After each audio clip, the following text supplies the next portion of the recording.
episode, watch it because you're just going to be super confused. So don't watch this one. Okay, watch the previous one. Don't be dumb. Don't be that person. So okay, now what we're going to be jumping into is the pre-production for the FUNEMPLOYMENT feature, the very first feature that Christine was able to direct and write. So going into pre-production, so you have the script. The script was already done. Yes. Oh, and so I'm going to do it really quick. So FUNEMPLOYMENT is a feature about a few people who become buddies because they're trying to get an app to work in the Austin startup community. Mm-hmm. So it's fictional. It was written.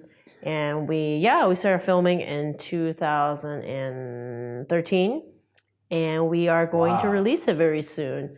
Yes. It's been... Oh my gosh, 5 years? 3? Yeah, it's been sitting on my shelf for a good year. Uh-huh. I didn't know what to do with it.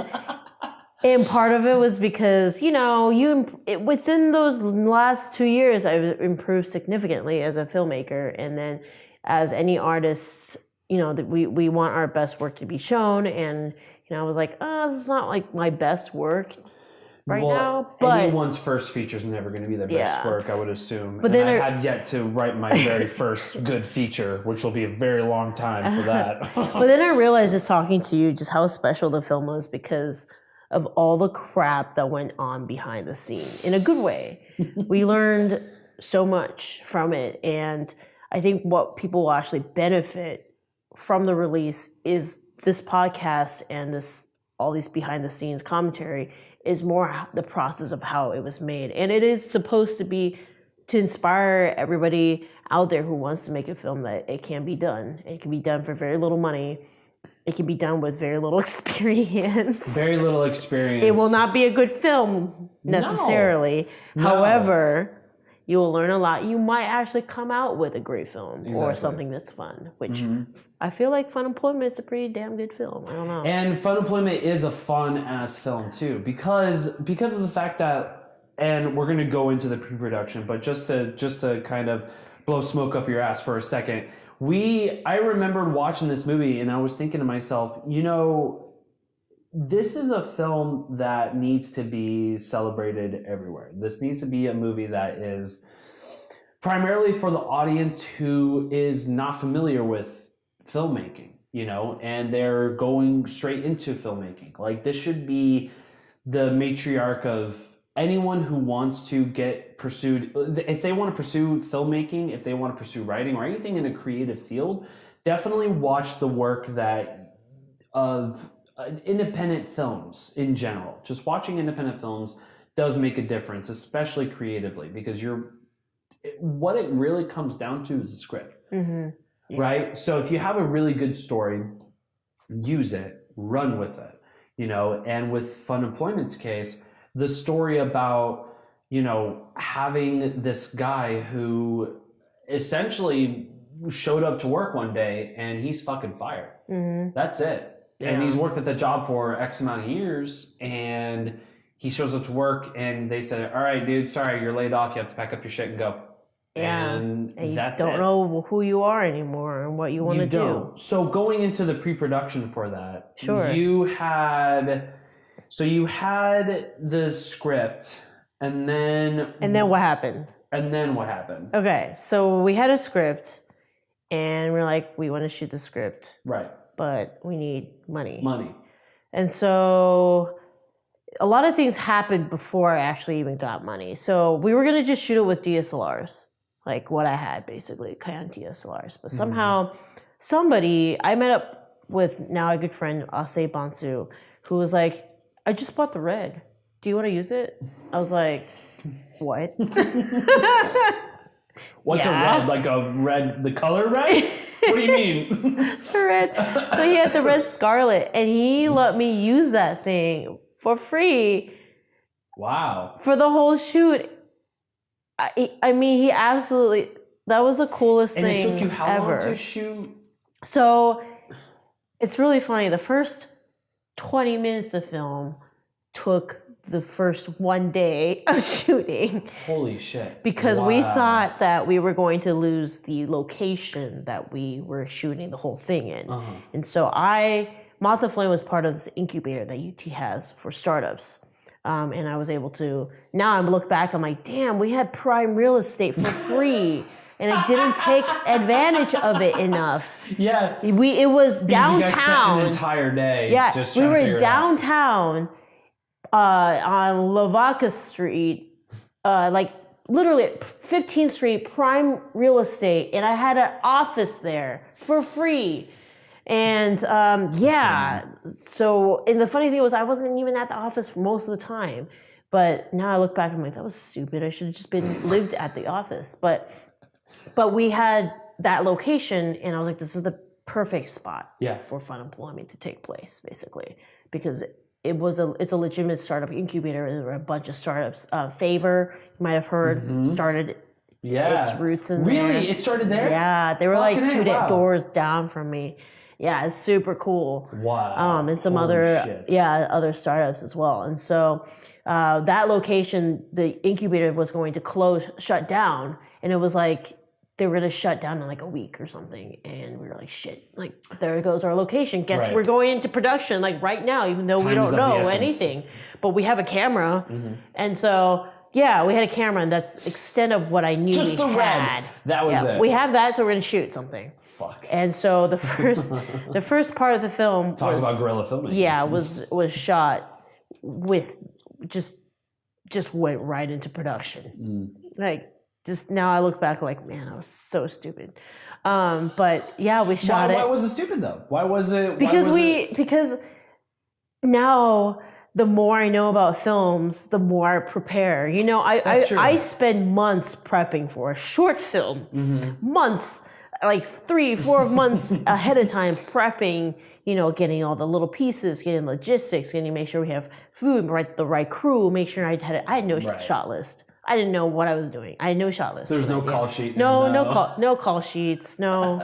My call sheet was I did make strip boards. Where it was like you kind of know the overall schedule. By the way, for those of you who are not in the film industry, to explain call sheets, how would you explain call sheets? It's like you can explain it better. It's like if you went to work and you didn't know what you were going to do at work, and the day before you go to work, you get this schedule of what you're going to accomplish the next day. Yeah, and you get it from breaks it all down. This person, and you take that call sheet, and like you may or may not follow it. You try your best to, but you're supposed to accomplish everything on this call sheet. Exactly. Basically. Yeah. So did you have that? Did you have call sheets? Were you? Okay, let me take a step back. I don't think I had a call sheet. I was gonna say, were you guys organized with this? With this shoot, because this was... I'm looking back, and I don't think we had a call sheet. No. You guys just fucking run and get craft services or just a bag of chips and behind someone's car. Yeah, I feel so bad for my actors. Now I understand why they were always angry at me. I would be pissed at you too, honestly. I'd be like, what the fuck? There's no craft services? I hate everything. But the thing is, though, we were all green. So green being new. Absolutely. We were all. So the whole crew was green. So we were just thinking we were like making the Oscar-winning material together. And that, you know, we were just going to make millions of dollars with this feature that we didn't know what we were making. We're making the next Citizen Kane. Pretty much. Fuck. And so we just did it. I had a very patient DP who wasn't. Here's just a funny thing. The first week, the first week was shot by one DP, good friend William Molina. Problem was he had just moved from Austin to Houston. So when we had talked about the film, he was like, "Yeah, totally, I'll DP it," because he was in Austin, but then he moved. So then coming back and forth from Houston to Austin is pretty difficult, especially when I didn't really know what our schedule would be. So then I had to switch DPs. And I don't know any other DPs, but I knew that I'd seen my friends, Johnny Greenwald's work.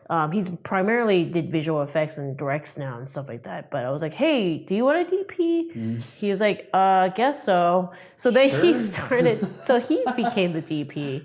And has Johnny DP'd before then? Has he? He shot his stuff. Like he also okay. was part of like that YouTube world where they made sketches and stuff like that. So you could tell he knew what he was doing. He was familiar, yeah. Yeah, but if you were to ask him, he was a DP, he'd be like, hell no, like. No, so it was a lot of us being like, I think the lights should be this way, and we'd be like, it looks like shit. All right, let's move the lights this way. Yeah, we just know what we're doing.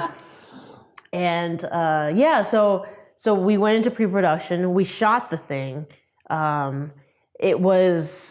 went hardcore the first few weeks because we thought we were gonna lose the location. But then the location ended up being there for a whole year, and so we slowed down, pumped the brakes, and it was actually better for quality because then we weren't working 20-hour days. Right. And you were able to work on your guys' schedule. And then I was able to actually like come up with a shot list, and I remember actually plan out your day. Out. Yeah. My DP was like, how do you want this shot? I was like, well, I guess, because we have a dolly, we just like dolly in. He's like, why? Why? He's like, why? Do you think you're Wes Anderson or something? And I was like, wait a minute. He's like, why do you want to dolly? I want to do avant-garde filmmaking. Well, he was like, why? Okay. Like, you need to think about why each of the shots are the way they are supposed to be. And that was like a revolutionary, like, whoa, why didn't I think about that? Yeah. You're right. Any camera movement, anything affects the way the story is told. So you'll see after the first act, it significantly improves in all aspects of the film. And that's a really good point because you start to notice in the film, it almost feels like it grows in a way because when you first start off, and did you guys shot it out of order? Yeah. Okay, so you definitely get a sense of every other scene, one looks very different than the other. In terms of just like, well, not in terms of like how the story was, not like that, but it almost felt like one scene would move on to another scene. So I remembered specifically the scene where he lost his job and he's in the car, he's drinking. And when he's drinking, it goes to the next shot of the next day where they actually when he was fired, he actually meets the person who fired him. Yes. That next day with his best friend. That looked like a completely different fucking movie. I meant to message you about that. Yeah. I remember watching that and I was like, what happened? What, like, did something change? Yeah, well, we shot one with a DSLR. Yeah. Because we didn't have an official car rig or anything. Right. So that was a different camera. And then when he meets him, Alex Walker actually shot it. So he actually knew what he was doing. Not that Johnny didn't. DP. But another DP. Alex really knows what he was doing. Yeah. So it looks much better. And Alex already had the experience of being a DP. Yes. Yeah. So he came in and shot for you. So going back to Johnny, what did he do? Like, what was his jam? Like, what was Johnny made sure that we had a film. So he was the DP. Johnny was the DP 60% of the time. Gotcha. Okay. Maybe 50% of the time. Yeah. Gotcha. Johnny was there as much as he could be. Right. Yeah. Okay. Towards the end, it was like, hey, I gotta go I need to work, and make money. We're doing this for free, and so then we started to only schedule things on the weekends or one days when people were available. So it would be like, hey, we shoot for like 3 hours on this one day, and then we reconvene again and then shoot another 5 hours on this one day. It wouldn't even be a full day. It would just be like a few hours. It would be a few hours because everybody had a job. Everybody had stuff they had to do. Shayla was going to school full time, the lead actress. Right. Yeah, so we had to work around that schedule, and so it was just a lot of stuff. And what's interesting is that when I first wrote the film, the lead was actually Shayla. It was actually supposed to be the girl that was the lead. Oh, really? Yeah. Who was supposed to be fired? Well, she was supposed to be the lead, not because the love story was going to be more of a thing. Oh, I see. Okay, that makes sense. But it ended up being the Nick is the character who became the lead because the person who played the lead character, Adam Duncan, had a lot of time. And so him and I would just go and shoot stuff on our own by ourselves all the time. Oh, really? Yeah. Oh, wow. So we basically fixed the film we edited out and being like, all right, we are missing these pieces, but I've got Adam. So like, Adam, you saw that wardrobe, great. Let's just shoot this part where you go into this building, or let's shoot this part where you go. Like, right, those miscellaneous parts where he would walk into a building and or like tweet about like a startup space. Yes, or something like that. Yeah. We basically just took a lot of time on our own shooting because we like to hang out with each other anyway. And so we're like, well, let's just hang out. Let's just hang out and just shoot this and fix this part of the film or whatever. Yeah. Yeah. And so that's why the film is even watchable, is because I learned how to write by the way the script translated on film. And so what do you mean? I come from a YouTube background where it's like, you do one scene. It's more like sitcom-y. And what I learned really quickly from the way FUNEMPLOYMENT was put together was that I didn't have any transitions. Like, all the scenes can stand alone by itself, but nothing flowed really well. When I first put it together, it was really like that. And so I had to fix it by adding different transitions and stuff to it. Yeah. That was an afterthought. Yeah. Yeah. We didn't think about it at the time. We didn't think about, like, how do we move from this scene to this scene? Yeah. But it works for the film because it's and I would assume it worked in your head. Yeah, and it works for the style of this film because it is very much like they're here and they're here and they're here and they're here. It's startup life, which is like you never know where you are.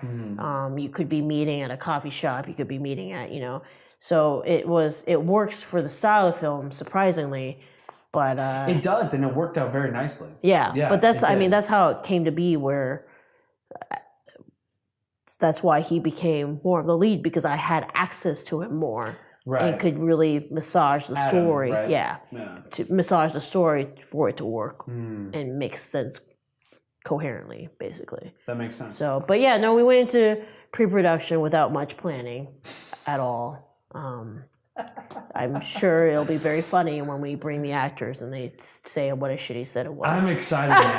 I'm real excited because I know there's certain points probably like during the shoot where I would assume like, I mean, you don't have to share if you don't want to, but like probably like some fucking fights broke out or somebody was pissed off at one another. Yes, we've had those. We definitely had people who were pissed off at each other and stuff like that.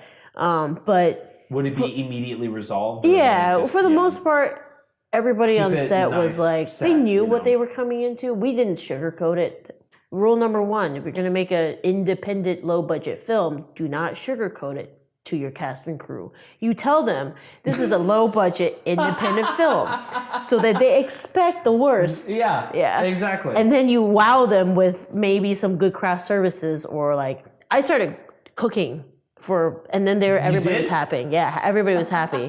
And so like I started to like make food for my sets and stuff. So it was like that's why like we could only shoot in little bits, because when we went to shoot, I would be the one who was there, like I made all the food. I had all the equipment. So it would all come out of my car.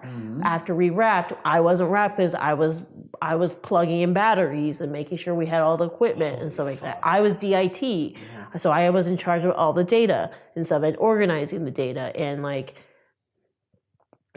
So essentially, Christine wore anywhere from 10 to 15 hats. It was insane. Yeah, it was insane. So Adam was just like, shooting it. Yeah, I was watching the credits and noticed that you, Larissa, and Kelly like appeared in every single credit. I was like, yeah, because we were the only people that were. It was just us rotating. And we're gonna get those 3 OG ladies. Those are the bosses of the bosses. Man. We're gonna get them on the podcast as well. You're so stupid. What's great about that movie too is the fact that it was so brand spanking new to you, and it's clear to see that it's a brand spanking new fucking movie for you.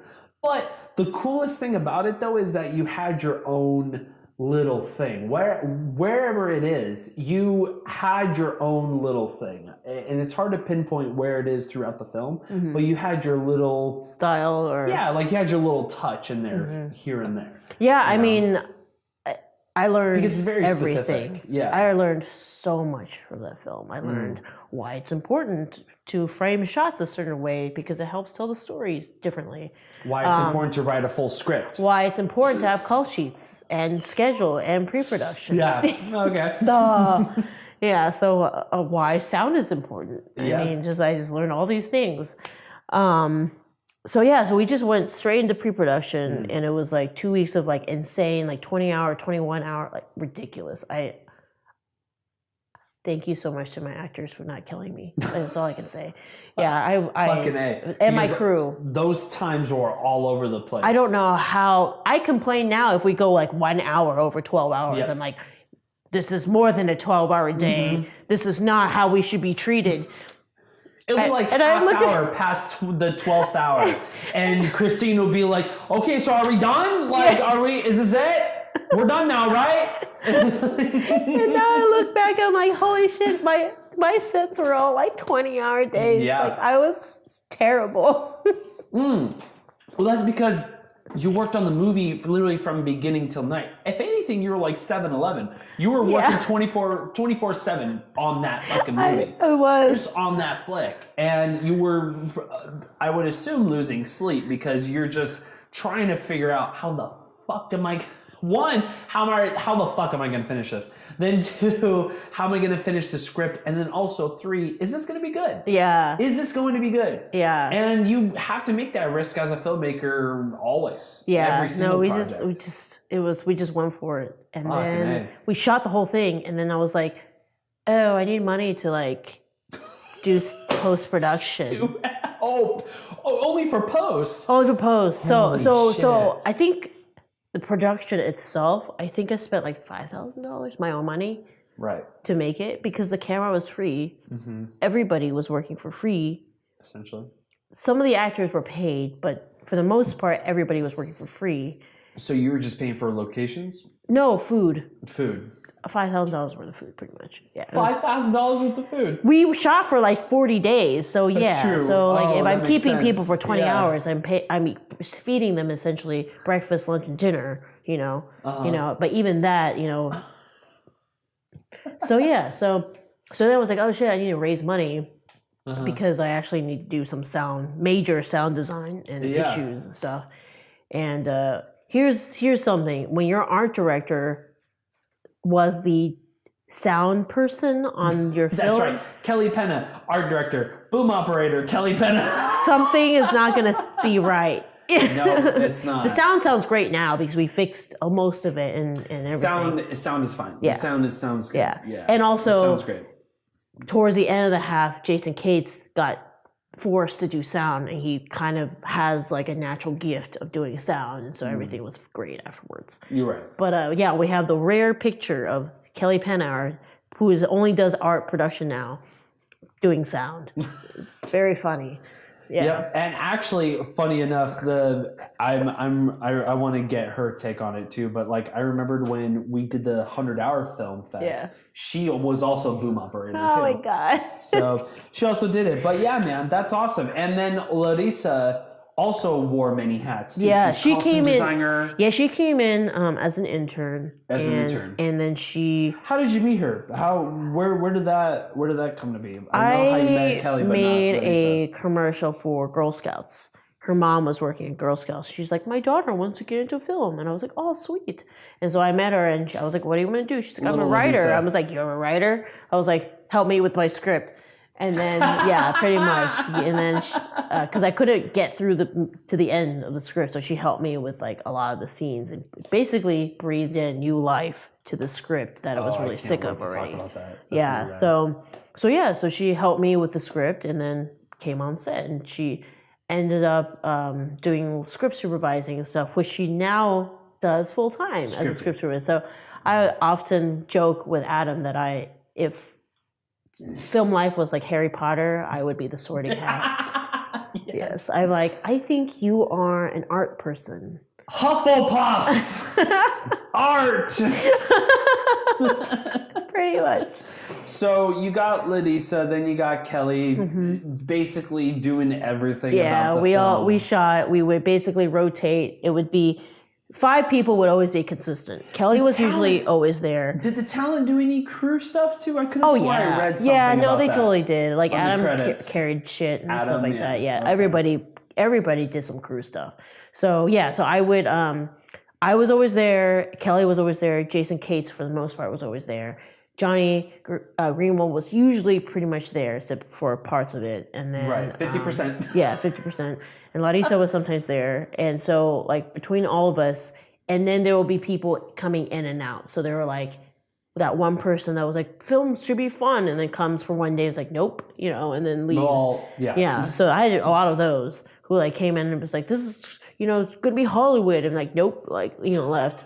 And then This looks like shit. What do we do? yeah. So, but between just the core man. 5 people, we made this You made it feature happen. film. We made it happen, and then I raised the money through Kickstarter. Yes. I raised $30,000. Oh, Yes. Oh shit! We should have explained that. Yes. This was so you started the Kickstarter. Was it before? After. It was after. After right. I shot the film. Gotcha. So I made we shot the film for $5,000. No money. Basically, $5,000 was food, like literally that. That's when you know and- food's good when you're spending yeah. $5,000. And then I was like, oh shit, like we need to make the sound good and stuff. And so we raised the money to basically do studio time for ADR, mixing the sound, so the soundtrack stuff and coloring. Basically, that was what it came to be. And so the actual shooting didn't take that long. It took, I would say, between principal photography probably took 30 days, let's just say that roughly. And then between Adam and I probably fool around with different shots, like here and there, an hour here and there, and that probably was another 10 or 20 days, type thing. So Holy shit. And then but most of the time wasn't editing because I edited it.